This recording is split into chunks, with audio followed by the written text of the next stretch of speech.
Welcome to this special lecture for the Gilded Age. We are going to be doing something different in this unit, more details on that later, but I wanted to introduce you to the time period that we're studying through a little bit of a different lecture, in which I'm going to kind of tell some vignettes, some stories about the time period that we're studying, and then try to introduce you to the major themes of that time period. So let's start first with the story of a very special house. The house is Evergreen. It's actually a mansion that's now part of the Johns Hopkins University Museum system. As you can see, it's quite large and quite beautiful. Our first story is a mansion, a pretty impressive house, the Evergreen, which is located in the suburbs of Baltimore. This mansion was bought in 1878 by the president of the Baltimore and Ohio Railroad, or the B&O, if you're familiar with the Monopoly Board. And this purchase set the mansion up for a pretty extensive glow up, some upgrades that would make it quite a showpiece for its owners.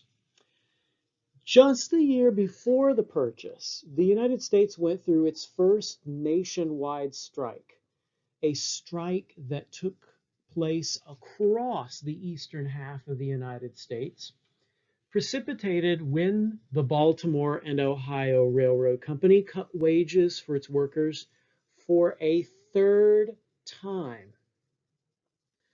Cutting wages, of course, makes no worker very happy. Cutting wages in the middle of an economic downturn is going to make workers even angrier. This strike, which stretched all the way from Maryland to the Midwest, lasted 69 days, left 100 people dead, and did roughly about $10 million in damage. The end of the strike came as President Hayes used federal troops to suppress the striking workers. And these are the same federal troops that he would not use to suppress the KKK in the South. So this strike is occurring at the end of Reconstruction. America will suppress workers who are fighting for their rights, but not white supremacists. The ending of the strike freed T. Harrison Garrett, the son of the purchaser of the mansion, to turn it into a palace, an extensive show palace, 48 rooms, 30,000 volumes of rare books, some amazing rare books, first editions,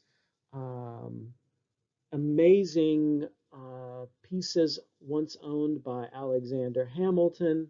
So it's quite a library.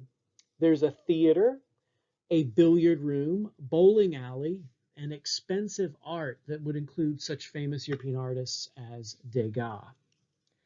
But the most amazing part about this show palace has got to be the gold bathroom.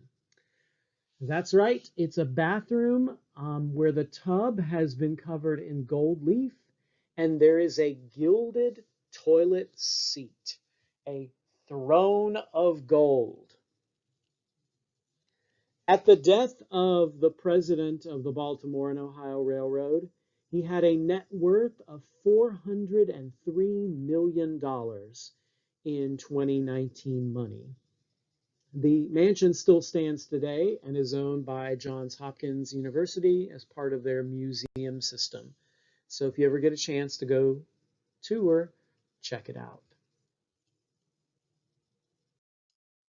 Here is the front of the mansion, as you can see, quite ornate showplace. Think about the beauty of this contrasted with those workers who'd had their wages cut 3 times. Think about the lives of those workers compared to the lives of the people who lived in this palace with its beautiful floor-to-ceiling rare book library, as well as its gold bathroom with the gold fixtures, a gold tub, and a golden throne. Our next story is the story of a con man. And this con man, the Chevalier Alfred Paraf, does not end well for him, but it is another remarkable tale of how Americans in the Gilded Age could sell themselves as something they're not and convince others to buy into that. He's a Frenchman born in 1844, and he steals the process of making oleomargarine, which is essentially a butter substitute. It's whipped fats, think like a butter-flavored Crisco or margarine today. He comes to New York City and he marries the daughter of a high-profile New York lawyer, which gets him access to high New York society and lots of people's wallets so that he can convince them to invest in his company, the Oleomargarine Manufacturing Company, which will have enormous success as he promises to his investors, making this butter substitute. He gets the start for the company in 1873, which is the very year the United States enters a downturn, a massive economic panic known as the Panic of 1873, which is triggered by a bankruptcy of a railroad company.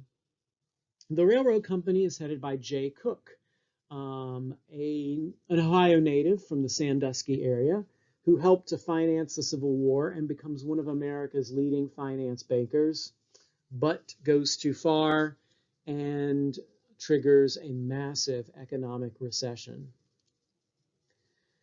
Paraf escapes from the horrors of the Panic of 1873 by going west.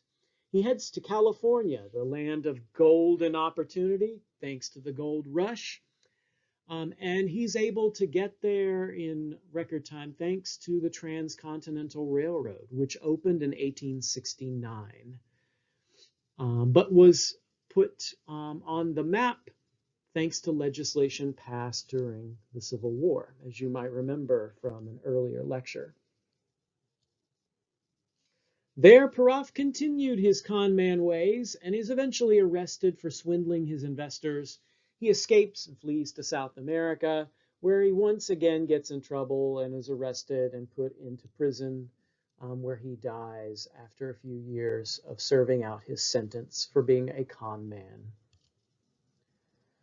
The story of Paraf's life is the story of the intersection of obviously corruption, selling things that are not real, this golden opportunity in butter that turns out not to be really the truth.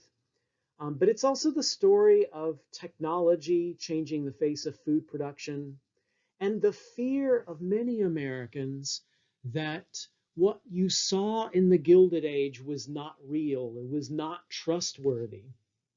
Eventually, it would lead to one of the first regulatory laws in U.S. history, the 1886 Oleomargarine Act, which is not so much about regulating food safety as it is making butter makers happy that they don't have stiff competition from this fake product. So far, we've had a man sitting on a golden throne in a beautiful mansion while workers are angry for their cut wages. We've had a con man selling a golden product, riding the rails to the place of the gold rush, and then eventually dying in prison. Here is a picture of oleomargarine. Just think regular like margarine, like I can't believe it's not butter. And Alfred Paraf, and a cartoon from the time period illustrating the fear of these fake foods that were being introduced, things that were not natural and therefore could not be trusted. In an age where many things glittered like gold, but clearly were not gold.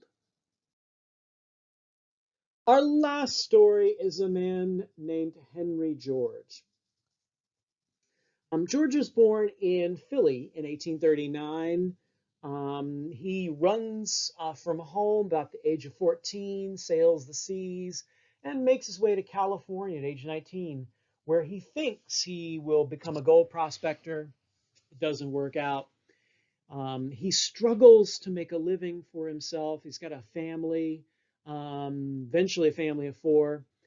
He's near starvation after the birth of his second child when he's considering robbing people for, to get money for food. And so he meets a man on the street and begs this man for $5, which sets off in him this idea of what is wrong with America. Why is it so impossible to succeed in this land of plenty? George did find work as a printer and was able to make ends meet. He ran unsuccessfully for political office in California, frequently criticizing the railroads, which had enabled Americans to move west in such great numbers, and therefore they did not want him in political office. By 1879, he will publish a best-selling book, Progress and Poverty, which will diagnose what's wrong with America. Why is this land of golden opportunity not all that it's cracked up to be?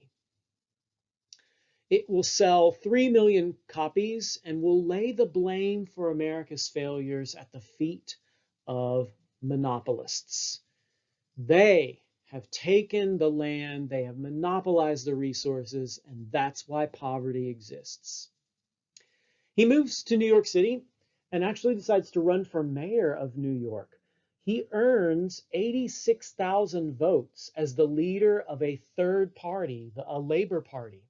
And in fact, that puts him in second place, beating future President of the United States, the Republican candidate, Theodore Roosevelt.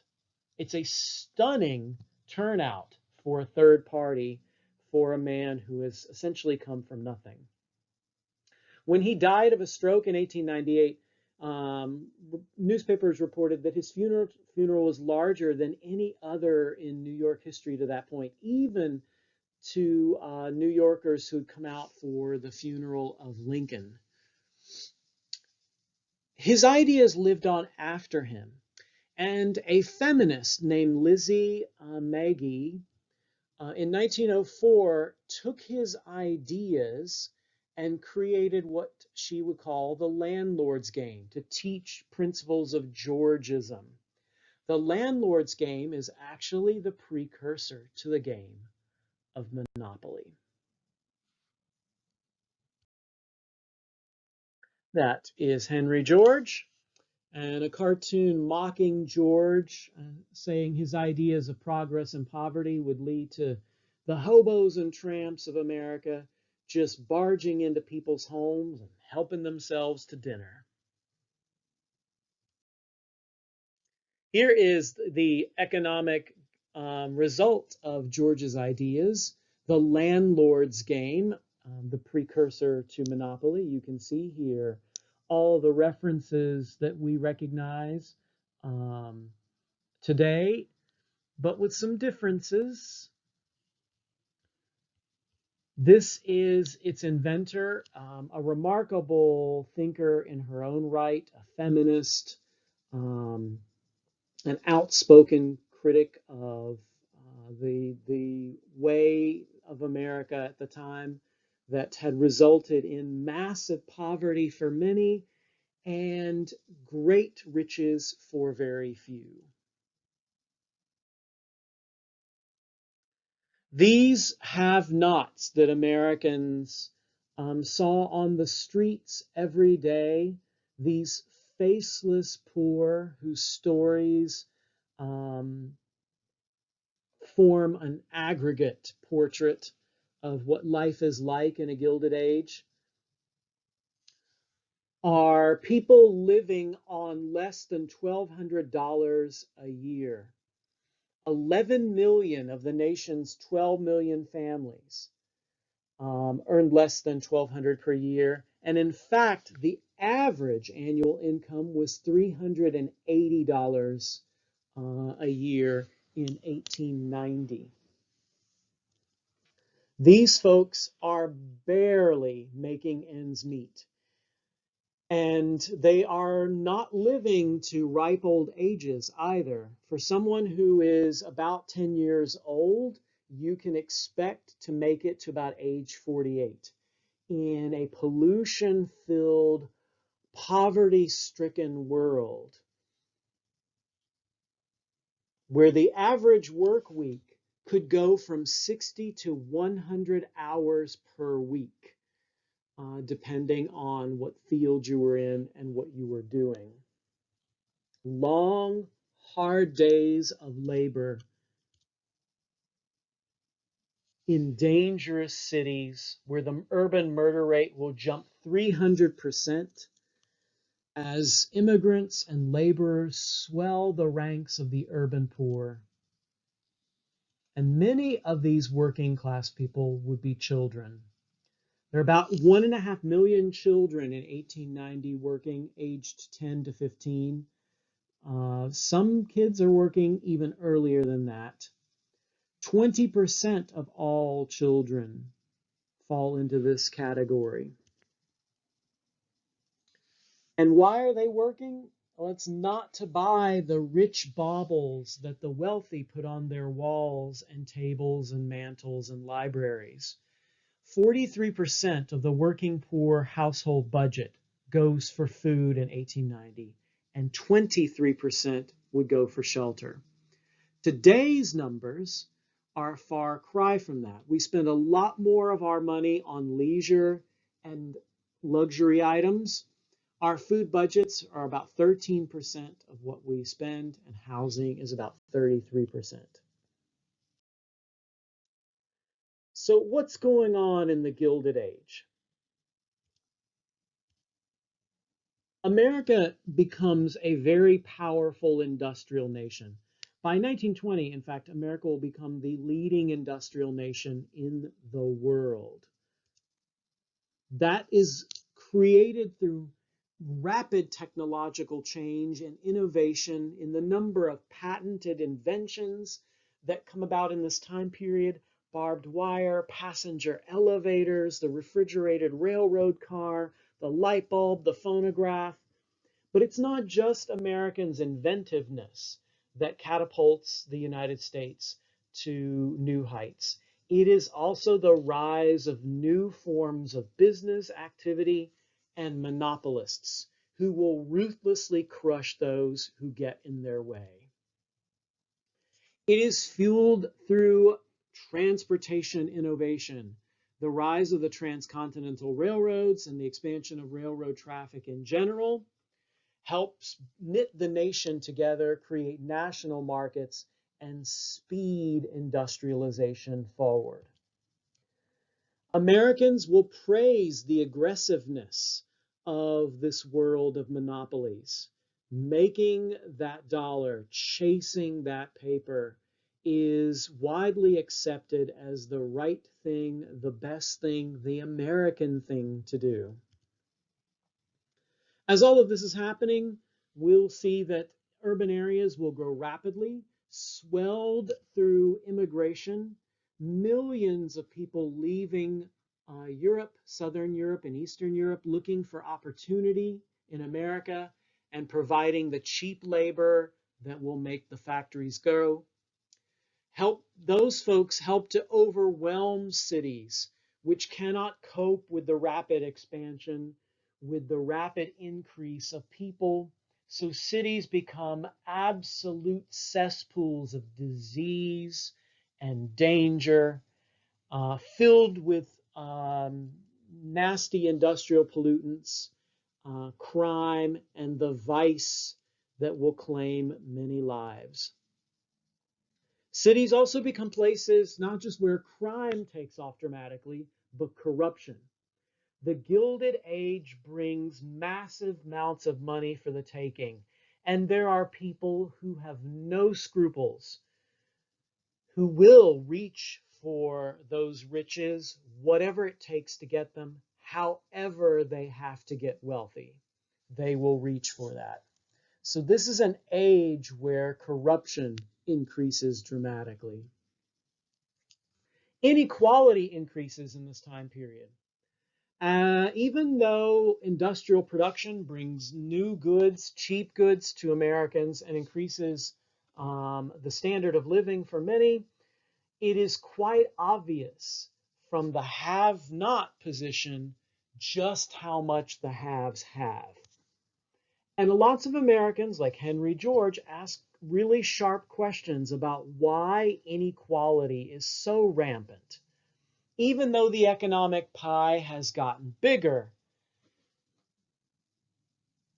many Americans are wondering why so many of the robber barons get such larger slices, and if economic inequality is going to be the way of the future, what does that say about the future of Republican values?